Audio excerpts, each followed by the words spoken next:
All right, and so we're starting on one knee. Flip-flops, it's Friday, it's Southern California. It's flip-flop weather in the summer. So we're down on one knee. We're gonna be mobilizing this ankle. Hi, Erica. And so you can put your hand right in front of your ankle and push backwards towards your body, creating what's known as the AP mob, anterior to posterior, or you can just push your hands right on the top of your knee, but you have to keep your heel down and pitch forward. We're just gonna go for 10 reps on each side. And if you are signed up for the Quarantine 15, the 15 Days to a Better Squat, this shows up. I think this is actually in week 2, or in the second module, the second 5-day module that's in there, with a rubber band or a weight to help you get a little bit more mobility in your ankles. But it doesn't show up until that second module, the first one. It actually heel raises for your ankle. We're gonna switch sides. And last week we had a kettlebell on our knee, or we used a rubber band, but you can also just use that pressure from your hand. And you might find that you're more restricted on one side than the other. And this is a perfect opportunity to say, okay, I have differences side to side. I know I need to work on one side more than the other to make my squat good, to make my cutting and jumping a little bit better and a little less painful. Maybe you're getting pain in the front of your knee on one side with squatting, and maybe it's because you have a limitation in your ankle mobility on that side. All right, I'm gonna have to figure out a position for this mat. All right, so we're doing a frog stretch. Frog stretch is gonna be stretching out your adductors. We are gonna be working those with some Copenhagen planks with your chair that I think I asked you to have handy. If you don't have that handy, we're just gonna be doing regular side planks a little bit later. But with the frog stretch, you're going into a straddle down on your knees, basically. From here, you're just getting your forearms down. You wanna make sure that you keep a flat back. Okay, so if you're doing these, and you're rounded in your spine, you're not gonna be getting as much stretch in your adductors, but you're also just gonna be putting more flexion into your low back. Something that we do enough of all day, every day while we're sitting. So I say, try to reduce that, we get enough of it. And we're just gonna be here for 1 minute, stretching out either side. And if you feel like you're like, okay, I get a good stretch, but I think I could maybe go for a little bit more, you can sneak your hand onto your low back and open up. Maybe work a little bit on your thoracic spine as well. Maybe get 10 on each side. But I'm just gonna hang out here for another 40 seconds or so. Then we're stretching out the back of our hips.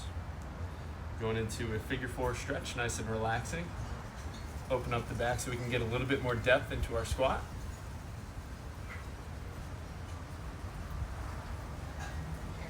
Just like every stretch we do, should be comfortable, shouldn't be screaming, should be something you want to do again. Keeping that back arched, okay, so we're not rounding, we're not flexing our spine. Not going to feel very good in the long run if you do a lot of that while you're stretching. All right. So, stretch inner thigh. We're going to get your quads and hip flexors in a second here, but we're going to be stretching out the glutes, the piriformis, with a figure 4 stretch, which is just really easy. You're just going on your back. You're gonna cross your ankle over your knee. And so then you have this little space that you can put your hand through between your thighs and then on the outside of your thigh and pull up. And it's that easy. It's simple. All you need is the ground. And you're just hanging out here for 60 seconds. And yeah, stretching out the back. Now, if this is uncomfortable on your knee, you can just pull that knee up towards your opposite shoulder. It puts a little less torque through your knee joint if for some reason maybe you have a little history there of some pain. You should be feeling this in the back of your hip. Getting a nice little piriformis and glute stretch. This is going to help you, like I said, get a little bit lower in your squats, hinge a little bit better during your deadlifts, and just feel better in your back too. We got 20 seconds left.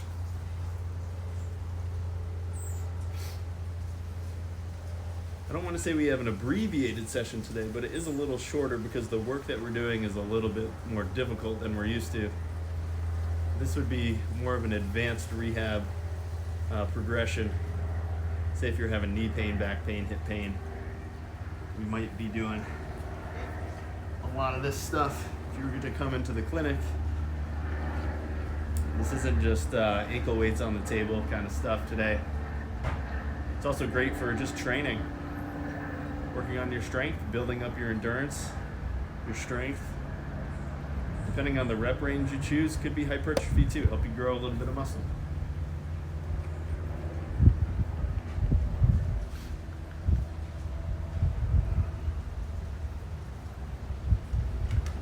And you might feel different side to side, and that's great. That's why we're doing these things. Figure out where our asymmetries lie, and then really get going to work on them.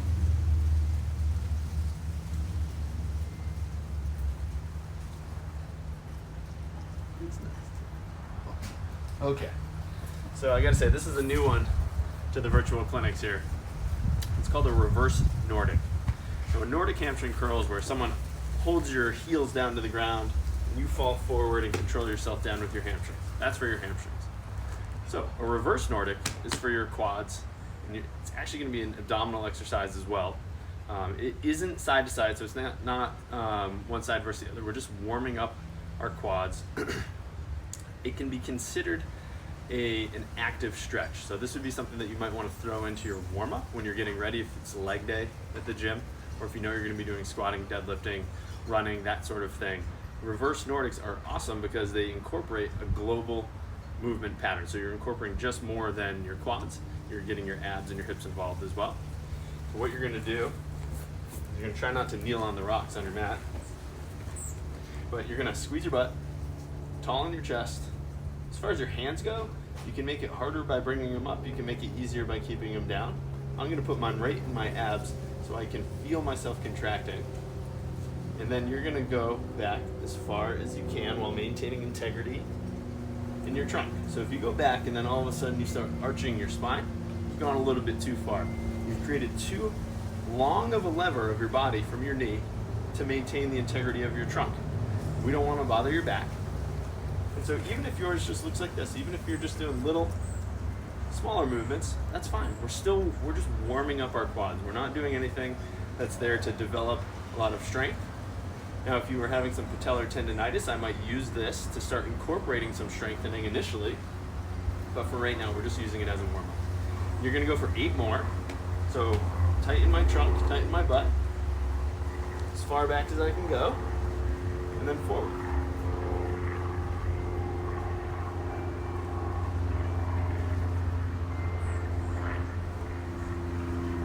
Making sure you're not arching back.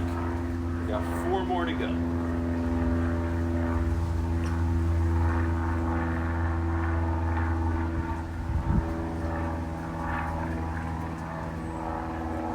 Last one. Decided to push it on that one a little bit. Ooh. All right, so I know my legs are warm, but what's happening is as we're going back, our quads are actually lengthening. Because we have our hip extended, we're in your quad, like one of your quads, your rectus femoris, goes past your hip joint.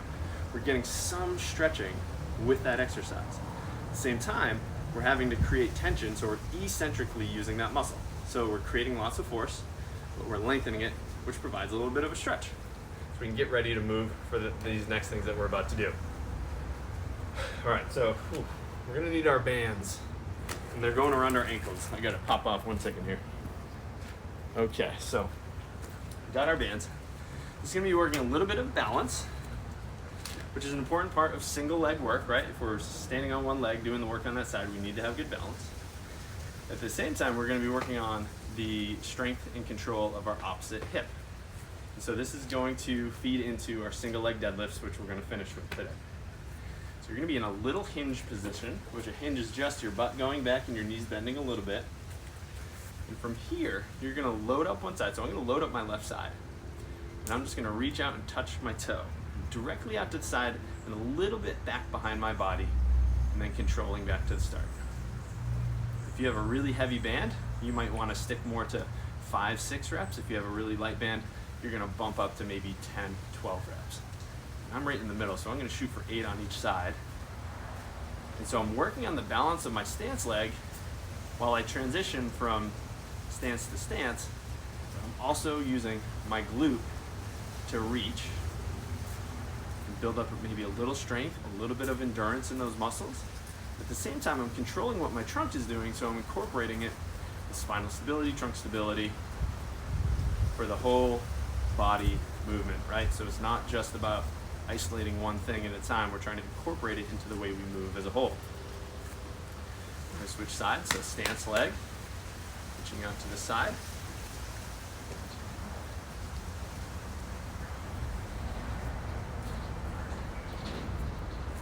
I got 3 more to go. Maybe you have somewhere between 2 and 5 left.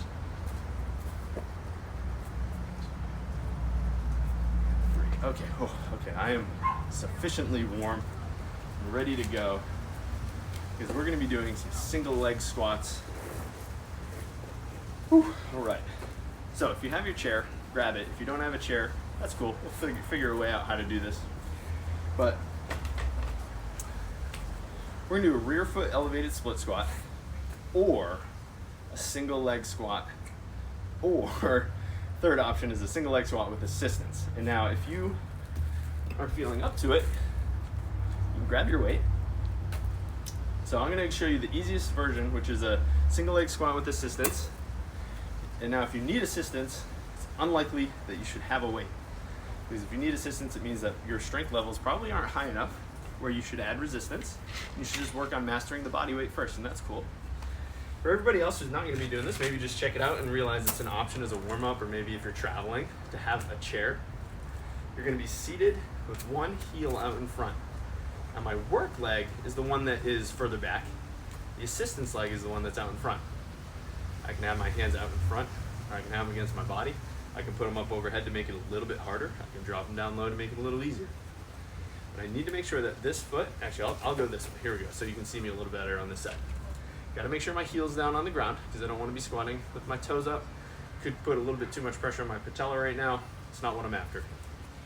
Tall through my spine, and I'm pushing through my work leg, and just taking a little bit of body weight off with my forward leg.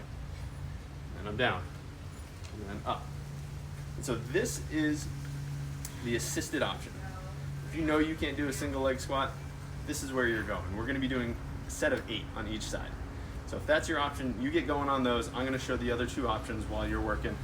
We're going to do a little bit of a staggered thing here. The next progression is just the single leg squat. So you're in the same position, except your heel isn't down, your heel is up now. And now this is, you're able to use the weight if you want it. If you can only get body weight and have good control, then that's what you do. You're gonna go for 8. Ooh. So you're doing 8 of those on each side. Okay, you'll get a little bit of hip flexor work on the non-working leg. That's cool too, right? Grab the bonus. And for everybody else who wants a little bit more of a challenge, we have a rear foot elevated split squat. And we did these 2 weeks ago. I wanna add a little bit of weight to it. If you got your weight, you're gonna put your foot back so just the top of your foot is on your chair, okay? You're not going to put your whole leg, because then as you go down, you'll smash your shin into the chair. But you're going to stand tall so that when you drop down, your knee touches, and then you come back up. Once again, we're going to do 8 on each side. So I'm going to get going on these. Find whatever version works for you. Maybe you can only do one version on one side and then an easier or harder version on the other side, and that's cool. That's why we're splitting it into sides, doing single leg work to help build up your strength levels to make you even again. Decrease the likelihood of injury.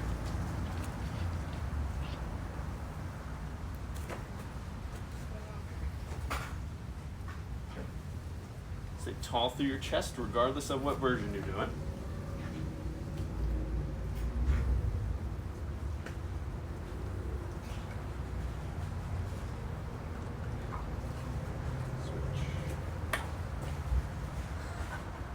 There we go. I think I did that last time too.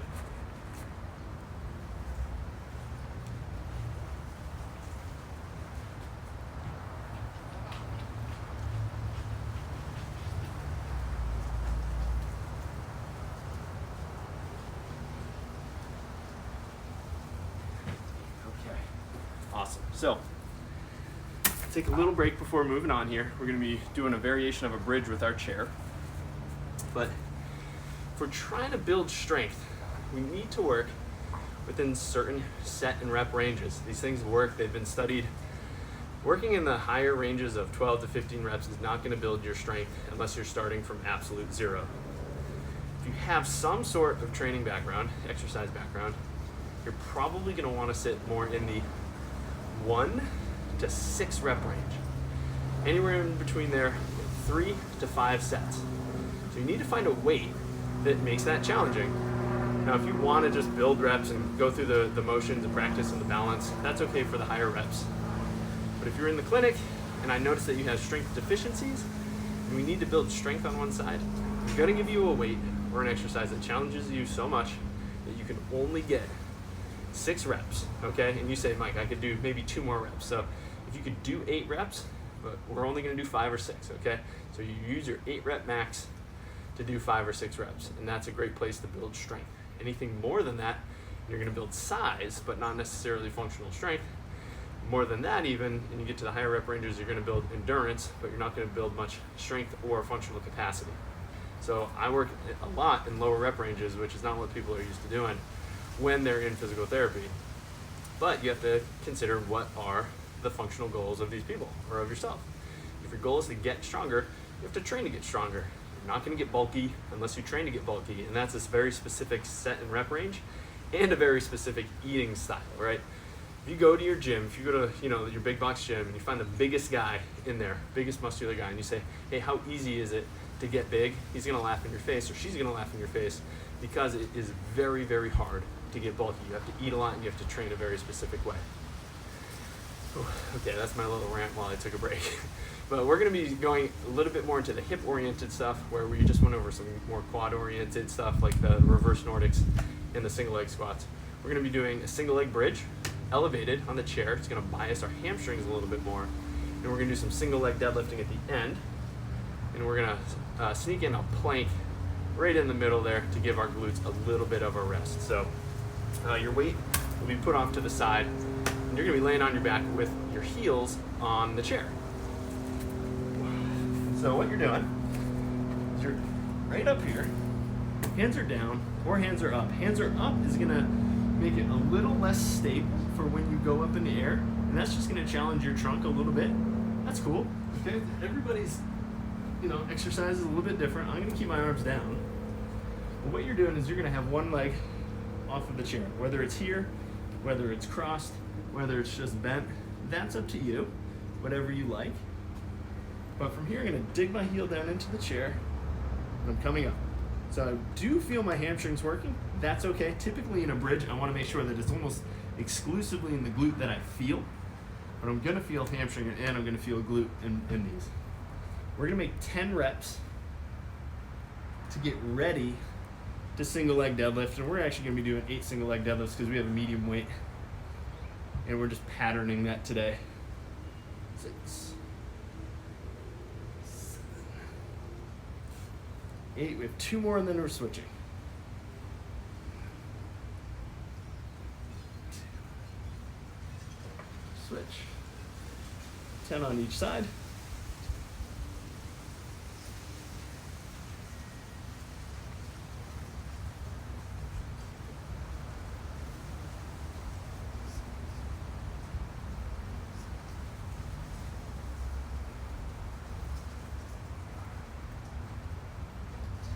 All right.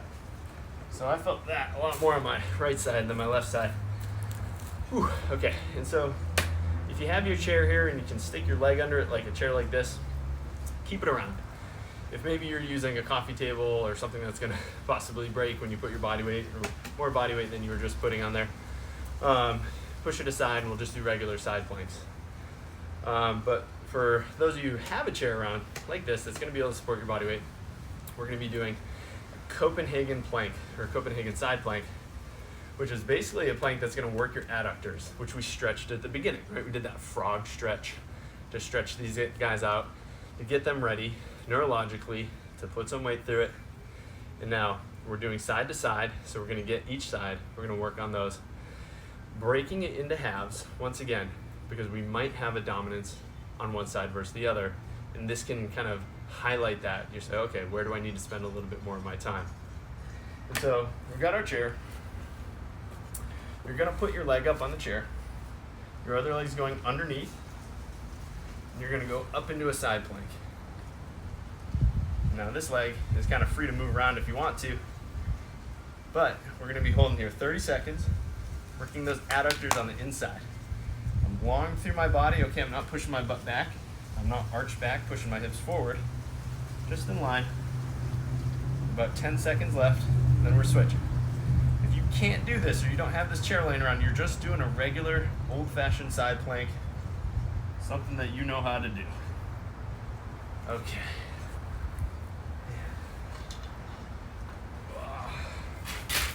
Switch sides, chair's going off screen. I'm staying on screen.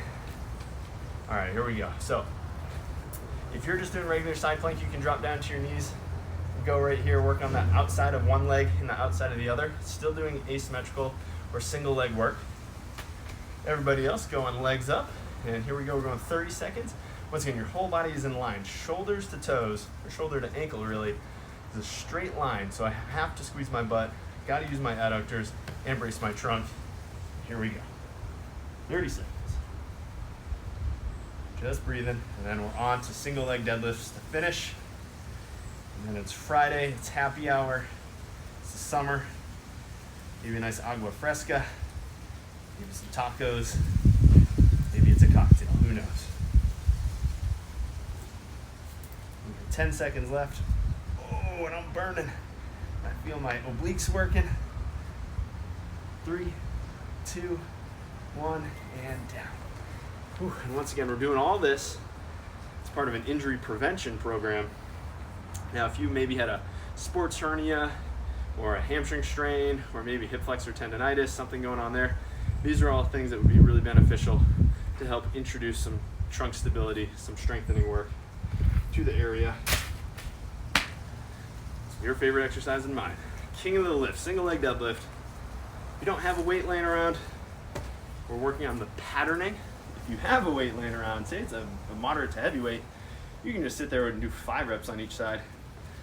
Got a little weight for me, so I'm going to be doing 8 reps. You can use it as some patterning and balancing for myself. I know I have a little deficiency side to side there for that. But the single leg deadlift, I say it's king of the lifts because it's working on balance, mobility, strength, flexibility, all that stuff, and side to side, and trunk rotation, trunk stability. So it's and shoulder packing and shoulder stability. So it really incorporates almost everything that you could want in an exercise. I'd say the only exercise that I would choose over this would be a Turkish get-up, and I do plan on spending one entire virtual clinic talking about the Turkish get-up. For those of you who don't know what it is, or for those of you who do, maybe we can clean it up a little bit and show you some different uses for it. But single leg deadlift is great for almost everything, depending on how much weight you're using. So I'm gonna pick this guy up, and I'm gonna be using my left leg as my work leg. I have my shoulder down and back. Okay, so I'm not really slouched forward here. I wanna use my shoulder, my rotator cuff, and my postural muscles to maintain a packed shoulder. I'm gonna reach back with my leg. I'm not touching the ground, right? I wanna just go down as far as I can with good form. If it's touching the ground, great. But if I have to reach with my shoulder to get there, it's not worth it, okay? Just do what you can do with good form. I'm doing 8, but depending on your weight, go for 12 if you have no weight. If you have a heavy weight, go for 5.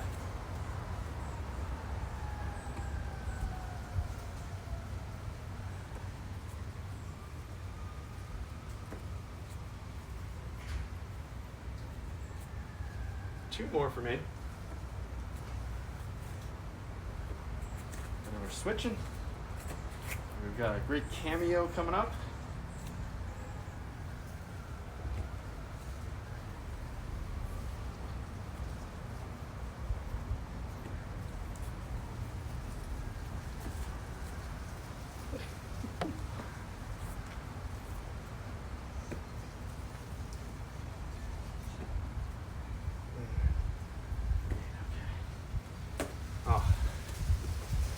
Good. Simple, not easy, right?